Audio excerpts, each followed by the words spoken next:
I have had the honor of working at Umbrella Art Center for about 3 years now.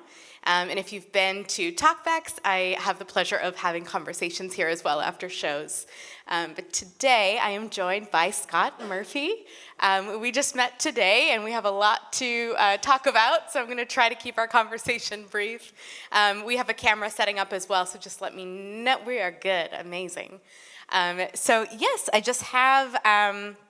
I told Scott I won't make him share his own bio with everyone, so I'm just going to read a little bit about him. I'll ask him some questions and we'll have a conversation, and then I'm going to open it up to you as well if you have questions that you would like to share. So we are also celebrating the Concord Festival of Authors, so our conversation tonight is about writing, and specifically writing musicals, right? Writing for the stage. Scott, as a composer and lyricist, is the recipient of the Richard Rogers Award, the Jonathan Larson Award, of course, relevant for this play, the Dramatists Guild Fellowship, and the Rhinebeck Writers Retreat. He was selected by the late Stephen Sondheim to receive the Garson Cannon? Is it Cannon? Cannon Award from the Theater Hall of Fame. We're going to talk about it, but he actually got a voicemail from Stephen Sondheim. Yes. With collaborator Nathan Christensen, Scott wrote the musical Broadcast, workshopped at Playwrights Horizons, the Eugene O'Neill Theater Center's National Musical Theater Conference, and the 11th Hour Theater Company. The two also wrote The Giver, a musical adaptation of Lois Lowry's novel, seen at National Alliance for Musical Theater, TheaterWorks Palo Alto, the Village Theater, so much stuff, right? So welcome, Scott. Thank you so much for being here. Yay. Hi, everyone. Am I on? You are on, great. Yes. Can we, before we start, because it's warranted, give another hand to the cast and the band that we Yes. just saw? Oh, thank you. Wow. Yes. That was awesome. Yes, I'm so glad you got to see, and I know Scott just went over to our music director, Jordan, and was like, "Ooh, that therapy song, you did that so well." I music directed therapy actually during COVID when everyone had masks and we were outside, and the challenge of communicating the tempo changes in that song to the band, it was rough actually, it was hard. And so I was watching him during it, and he was talking, if you don't mind me sharing, a conjurer's secrets. He was speaking to the band in a microphone that we couldn't hear, talking through the tempo changes as they happened. I thought that's a brilliant technique. That's awesome. All Yeah, right. and it's so, I know that people love when things like that are noticed, because of course you're listening to the singing and watching, but there's this whole other thing going on up here. Totally, yeah, a whole other series of conversations and music. Anyway, Yay. it was really cool to watch. Amazing. Well, I want to start with Sondheim, because that's kind of how we started. You shared with me that was your gateway into musical theater, and of course we even hear his voice in this show. So I'd love if you'd share just like your gateway as a person growing up in Texas. Yeah. So as she mentioned, I grew up in Texas, and I was playing in junior high. I was playing in bands, and it was my sisters who convinced me to do this theater camp. And I was cast in Sunday in the Park with George, a musical that's quoted quite a bit in this one. And it was my gateway drug to wanting to write musical theater. I'm not sure I would have been interested too much in musicals had it not been for that show and getting to spend 2 weeks living in it. If you don't know it, it's a Stephen Sondheim, James Lapine musical that in its day won the Pulitzer. It was a speculation about what's going on in that painting by Georges Seurat, the series of the dots, the post-impressionist painting in Chicago. So It's not about brunch. No. It's not, and it's not a diner. Although the original draft of Sunday in the Park with George, the second act took us to New York City, contemporary, late '80s. That's right. It would have been. So we might have gotten pretty close to that had they pursued it. Yes. Wow. Yeah. So that's how you got started. Yeah. Can you talk a little bit just about like your journey into writing for musicals and songs, and what was it about that form that spoke to you? I'll try to be very brief because this is much more about Jonathan's work than mine, but I would say that the reason I wanted to write musical theater is because it seems to me that writing from the perspectives of other people helps me to know myself better, and I feel driven to do that. I'm a little less interested in writing a musical about Scott and just putting him on stage and singing, although as we saw tonight, you can do that. and it's powerful, and even in its specificity, it reaches many people. This is a musical about a musical theater writer. It's not the only one if you've seen A Strange Loop. And when they work, and they both do, they speak to us universally. It's just that I feel like I learn about me when I write up through someone and about someone who isn't, at least on the surface, like me. And I think that's awesome and intriguing, at least. In a form of self-discovery as well as developing empathy for the world around me. So musical theater speaks to me in that way as a writer. And also to explore places I haven't been. The research involved, understanding. I talked with a set designer named Rachel Hauk, who is well-feted and Tony and winning, all that stuff. She was awesome. And she was talking about a butcher shop. I'll have to censor the title because I don't know if I can swear up here or not. But the play was called F&A, and the I think we're good tonight, but she said in order to put a slaughterhouse, actually not a butcher shop, a slaughterhouse on stage, I had to look at pictures of 300 of them, because otherwise it would have been a parody, because I don't know anything about them. That kind of research you do it as an actor, but you do it as a composer too. What does this world sound like? And you don't stop short, hopefully. So that challenge never gets easier in it, but it also never gets less engaging. That's what attracts me to it. yeah, and we talked a bit about, of course, Tick, Tick, Boom, Jonathan wrote about himself, but Rent. You're a big fan of Rent, and just, I'd love for you, if you could share a bit about how you feel about Jonathan writing those characters. Well, Rent makes 16-year-old Scott smile and cry and all of those things. And when it came to Texas, I saw it. I think I went back 4 nights in a row.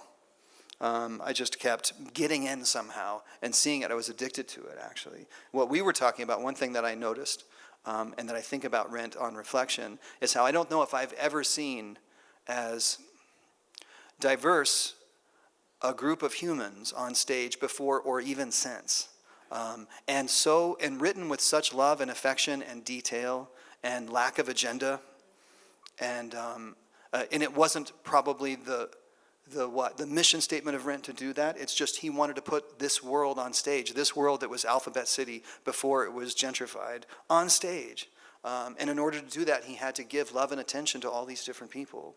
And if you were growing up in Texas in the 90s, you were meeting people you hadn't really met before, or at least I did. So I wasn't just coming back for the musical theater of it, although I could have, because the music is just that good. There are songs in it. If I think of the song Will I, for example, I'll just start crying. I just can't not.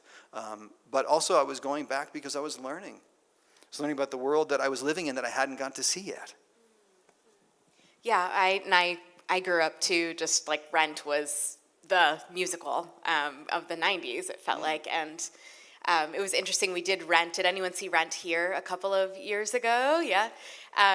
It was interesting doing it with a group of college kids who did not know Rent. It's like, oh, okay, yeah, this is like kind of a period in time, and it's, we're already at a point where we have to like re-examine it. So yeah, it's fascinating. But to me, you were saying it's like Rent and Hamilton, like there really are not 2 other shows we could think of that were big cultural moments like that. Well, he described it in this show. He was like, what if I write the musical that brings the 20-somethings in and starts a revolution, because it speaks to young people in the world that they're living in. Hard to do because, as Jonathan pointed out, musicals are way behind. They're almost by necessity because it takes so long to produce them. So by the time you get it on stage, it's like, that's not contemporary. And by the way, in 1996, the music of Rent didn't sound contemporary. It sounded fresh for Broadway, but it's not what was happening on the radio. That had already passed. Because it moves that quickly. But musicals that spark I'm not even sure what the word would be for it, a sea change in culture, and speak to a much larger crowd than those of us who have the theater bug. Hamilton certainly, and Rent certainly, but at least in my lifetime, I haven't seen it happen otherwise.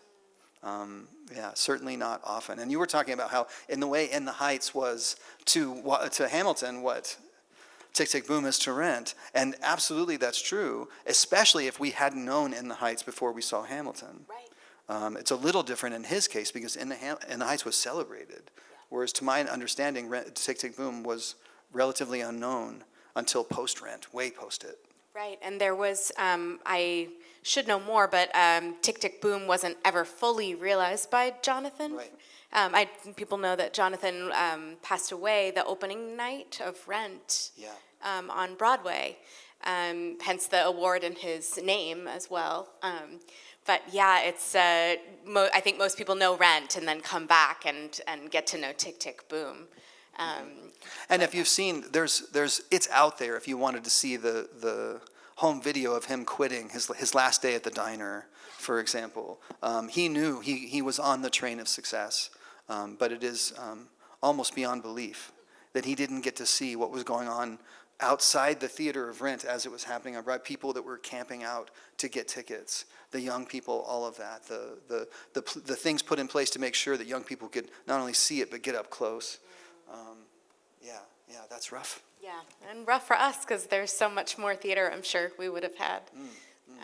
But yeah, you spoke about Sondheim kind of championing Jonathan, but not being, not a fan, but like a different form of art. That it was not quite like his taste, but he still saw that in him. And I know you were able to have conversation with Sondheim as well, so just like interested in the role of mentorship in this, art form, and what that means. Well, we were talking about mentorship earlier. I was talking about how, as a writer, one thing I did recently that got me on this track with a piece I'm very excited to be writing, which is I looked at 10 of the stories, really the movies that when I was a kid I loved. Not necessarily the best ones, but the ones that kept bringing me back. The exercise was to take the screenplays of each and analyze them for the purpose of understanding me as an audience member better. As I was about to start building my own original story. And I'll tell you that exercise, if there were any writers in here, served me really well. I'm writing a piece right now that wakes me up in the morning with excitement. And it started with that exercise of getting to know me. And mentorship was one of the common threads of the movies that I saw. Sondheim would only be in a very, very small way a mentor of mine, the way he was to many young composers. It happens that when I was in grad school for musical theater writing, a teacher of mine, another really great composer who passed away recently, named Bill Finn, sent some of my songs to Sondheim and didn't tell me that that's what he was doing. So I woke up one morning to a voicemail that I wasn't expecting from my absolute hero. So that was a good one. We had that in common, at least. That was a very good day. To hear his voice saying my name, just the texture of his voice was crazy. I know it's weird to admire strangers so much, but I certainly did. And then he invited me over to talk about songwriting and stuff. And so we were talking earlier about how, in anticipation of that evening, I went to a bar next to this fabled townhouse of Sondheim's. By the United Nations, and made a list of 100 questions at least that I would ask him, because I was so worried meeting my hero there would be any dead space at all. I wanted to make sure they were all on the tip of my tongue, these questions. And then I went in and we talked for 8 hours. And it was a really, really living, alive conversation about, not just about musical theater, about rock. He loved Radiohead. He was talking about that. We talked about films that he loved. And he also happened to mention, because I asked him about Jonathan, how much he loved Jonathan and the musical, and also how he didn't get all the screaming. That's right. He didn't understand the screaming of Rent. The particular vocal technique involved in making Rent happen is not one that he particularly identified with. But you know what? He chose Jonathan Larson to be that person that Oscar Hammerstein did for him and he was going to do for someone, and it was Jonathan. It was someone who didn't have his sound, and he admired, I think, Jonathan particularly for that reason. Here's one kid in a big pool of imitators who admires Sondheim but isn't trying to be him at all. It's pretty cool. Yeah, I'm just thinking of, you said the theater that passed on Rent, and yes. John, I would love to hear that story too. Sure. Well, there's a wonderful man named Ira Weitzman who works at Lincoln Center, and if you like musicals like I like them, then you probably know the name Playwrights Horizons. That produced many, many musicals. Floyd Collins, Kirsten Child's musical, The Bubbly Black Girl Sheds Her Chameleon Skin, which is an exquisite musical, all the way up through, I don't know, Sunny in the Park with George. I mean, the list goes on and on of the musicals that this man's name is on. So I was very excited to meet him, and I did. And one of the things he confessed to me is that one of the composers who came a-calling was Jonathan Larson on his bicycle with this big script in his backpack for a musical that had both a symphony orchestra in the pit and a rock band on the stage. And he told Jonathan, I think more than once, that was too much, it wasn't going to work. And in other words, he passed on Rent and said so, and said, you know, of the many victories that this producer has had, I want to underline that because he's an awesome, really a patron saint of musical theater, but we all make mistakes. And he missed out on Rent by his own admission. Yeah, right. We all make mistakes, right? Yes, but he gave me that very specific image of Jonathan on his bicycle making the rounds around New York City with the script in tow, looking for someone to do this musical that would change the world. I want to ask you a couple more questions, and then I want to open it up. So if you have some questions for Scott, feel free.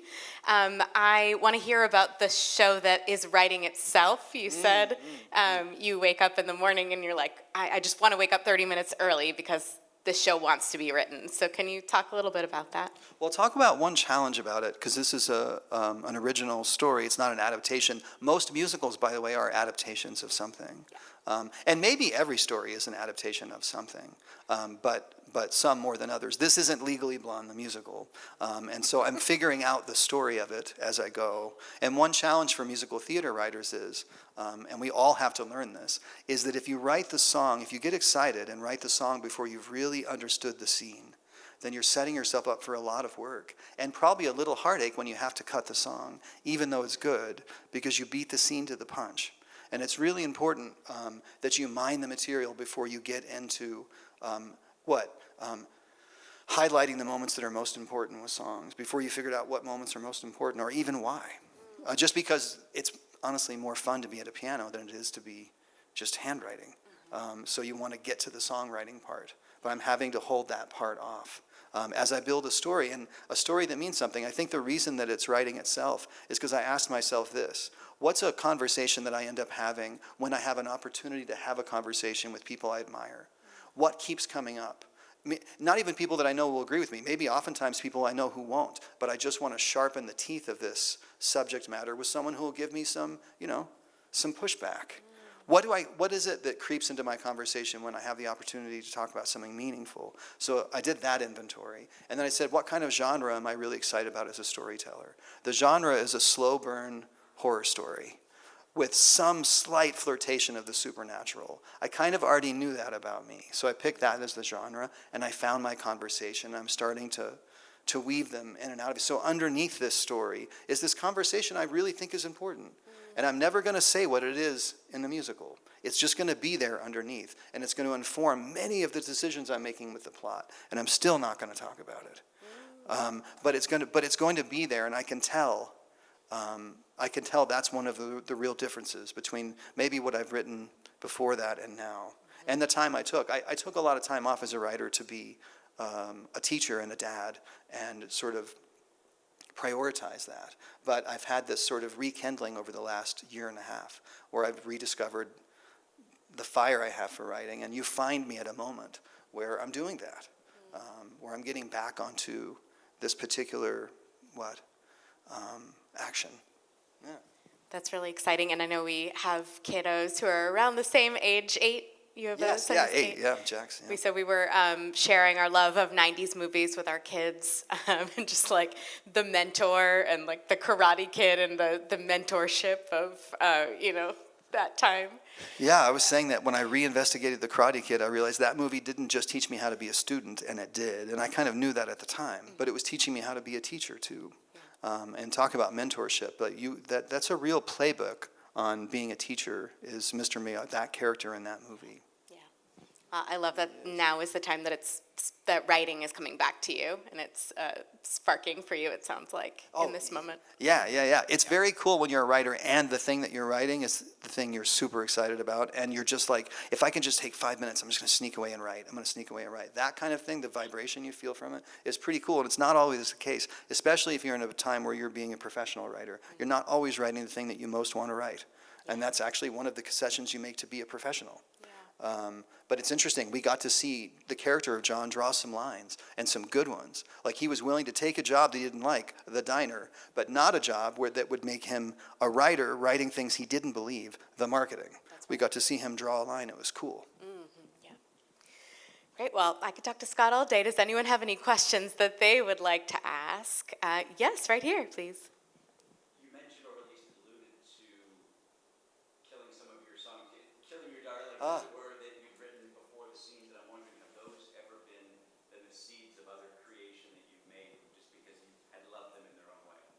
I know for a fact that they have for others. For example, music that was written for Candide wound up in West Side Story, and vice versa, actually. And there's all kinds of like backstage stories about musicals, those songs that wound up in other musicals and found other homes. I haven't been able to do that yet, and I've tried actually a number of times, where I really like this music. For example, I teach, have taught for Lincoln Center Theater in New York. They have a songwriting program for inner city schools, and they hire 7 composers to go into these schools in and around New York City and teach them how to write songs. And it's awesome. It's one of the best teaching experiences I've ever had, and that's why I did it for so long. What I wound up doing was teaching them how to write lyrics, and then I would write the music for the lyrics, and then they would have those songs done in concert at Lincoln Center with Broadway actors. It was awesome.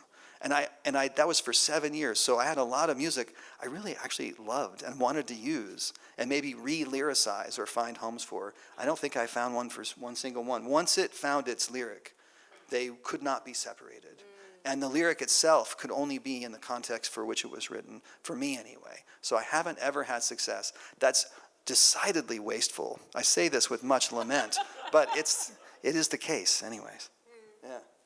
I feel like in Tick Tick Boom, the Come to Your Senses song, which is so good, is like, it feels like one of those songs because it's within the show of the show. It's not really a part of the Tick Tick Boom story. And as I share stories and drop some names, I have to share this one. So the Larson Award was given by Jonathan's family after he died to young composers or new on their journey composers for theater. And then after Rent closed, because Rent was financing this award, it moved over to the American Theater Wing as the company that would support it financially.